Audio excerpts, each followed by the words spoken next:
Welcome back. Tonight, we're going to talk about a true story that happened in a hotel of Japan. It's a story that starts quietly. A forgotten hallway, a soft hum of fluorescent lights, a rusted vending machine in the corner, and one room with a door that never quite closes. Right, room 207. You won't find this place listed on tourist blogs. You won't see it featured on videos about quirky Tokyo hotels or capsule stays, because no one who works there wants to talk about it. In fact, many claim it doesn't even exist, but it does. The hotel is located in the red light district of Tokyo's Toshima Ward, a neighborhood that never truly sleeps. Neon signs buzz long after midnight. Narrow alleyways echo with laughter and footsteps, and somewhere between a karaoke bar and a pachinko parlor sits a fading building with smoked glass windows and no name on the door.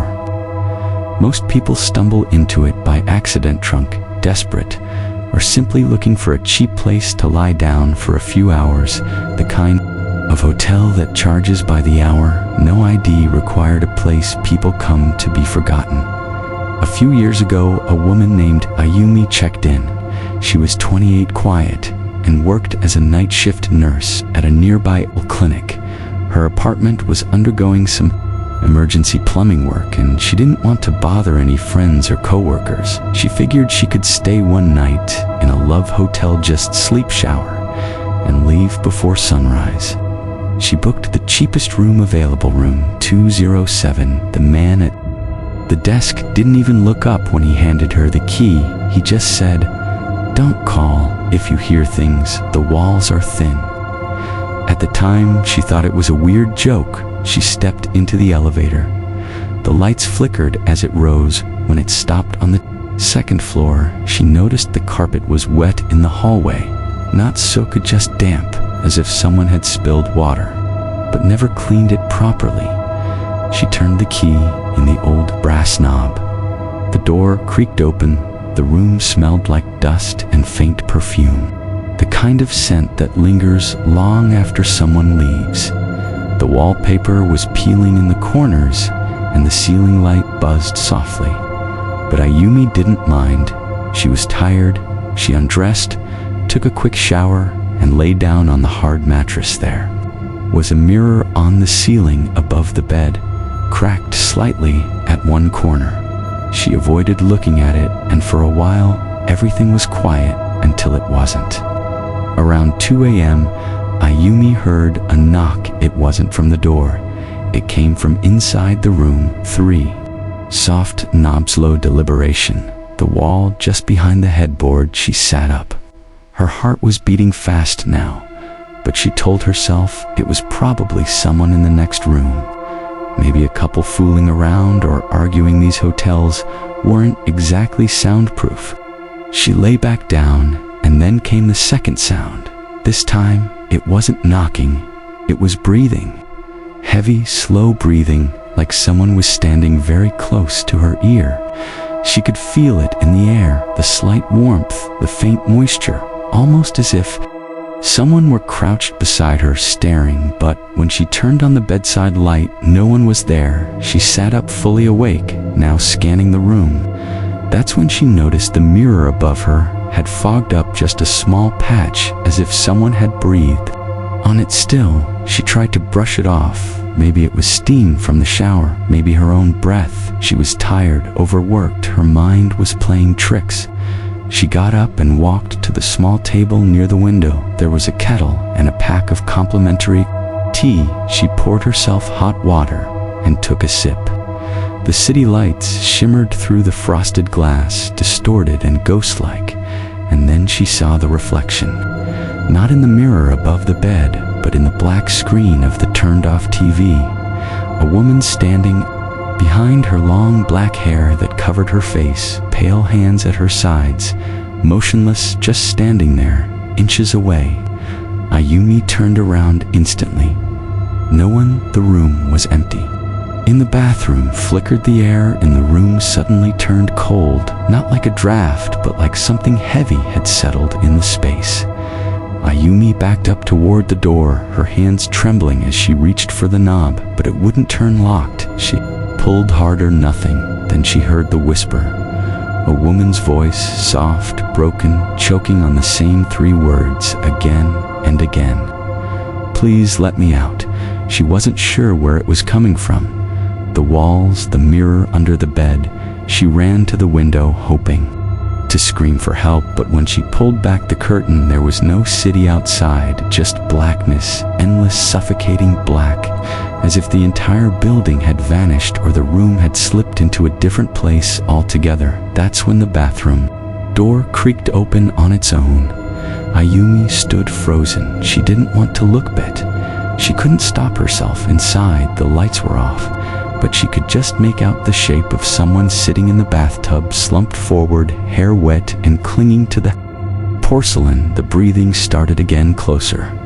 Right behind her, she turned around one final time and saw the woman inches from her face, hair matted, skin gray and bloated like it had been submerged to long lips, moving silently. Ice empty. Ayumi doesn't remember what happened after that. She woke up the next morning on the floor, door wide open, the room empty and silent. The staff acted like nothing happened, but the man at the desk wouldn't meet her eyes when she tried to ask what was wrong with room 207. He only said, "You're lucky. Most people don't stay the whole night." She checked out and never went back. But that room still exists, room 207. Some say it was sealed off years ago after a woman was murdered in the bathtub. Her body wasn't found for days. By then, the water had turned dark. Her face was gone. Others say she was never murdered at all, that she died alone, sad, forgotten, waiting for someone who never came, and that her spirit still waits, reaching out to anyone who dares to fall asleep in that same room. People still hear the knocking, still see the mirror fog up, still smell perfume that doesn't belong to anyone living. And if you ever find yourself in a love hotel in Tokyo and the clerk hands you a key that says 207, give it back. Because you see, Ayumi wasn't the last guest to encounter her in the years that followed. Room 207 quietly gained a reputation among local taxi drivers and night workers. Not an official one, not something you'd read on paper, just whispers. They called it Norawurata Heya, the cursed room. A part-time cleaner named Haruto, who once worked the graveyard shift at the hotel, told his niece something strange before he quit. He said there was a night when the front desk called him up to room 207, complaining of a leak from the bathtub. The guest had checked out already, supposedly. When he unlocked the door, everything looked normal at first, but the floor was soaked, the bed had been slept in. The television was still unflickering, with static, and in the bathroom, the tub was filled to the brim with water. Haruto said he pulled the plug and heard something knock from inside the drain. He leaned over, flashlight in hand, and saw an eye just for a moment. Not a hallucination, not a reflection, an eye wide open, looking back at him from deep inside the drain, like it had been waiting for someone to notice. He screamed, dropped his light, ran out without shutting the door. The next day, he handed in his uniform and never stepped foot inside again. But there's more. A university student named Kenta booked room 207 on a dare. He and his friends had been drinking, talking about local haunted places. When one of them mentioned that hotel by Ikebukuro Station, Kenta laughed. Said ghosts were fake, said Head. Prove it. He went in with a GoPro and a full battery. His footage was never recovered, but his phone was found in the hallway just outside room 207. The video app was open, recording. The last few seconds were corrupted, but the audio played back one thing over and over, caught in a loop. Can you see me now? The police didn't investigate. The hotel claimed Kenta never checked in.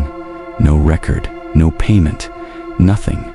Almost like he never existed. But his girlfriend swore otherwise. She showed messages from him saying he was headed there, sent her a selfie outside the hotel doors. And in that photo, if you look closely, there's something in the window of room 207, a pale face pressed against the glass. Too high to be standing too close to the pane, eyes wide, mouth open in a silent scream. To this day, no one knows who it was. And then there's the clerk, the old man at the front desk who never spoke much, except to say, "Don't call if you hear things." He disappeared in the winter of year 2022. One night guests came down to report that the elevator was broken, that it kept opening on the second floor, even when no one pressed the button. Security footage showed the clerk walking into room 207 just after midnight. He never walked out. When staff finally forced the door open 2 days later, the room was spotless.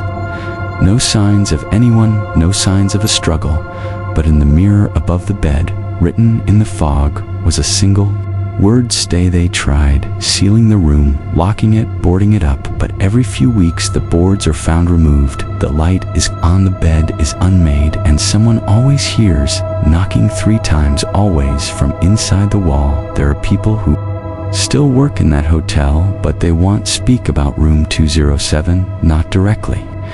If you ask, they'll just say it's under renovation, but they never let you see it, never let you near the door.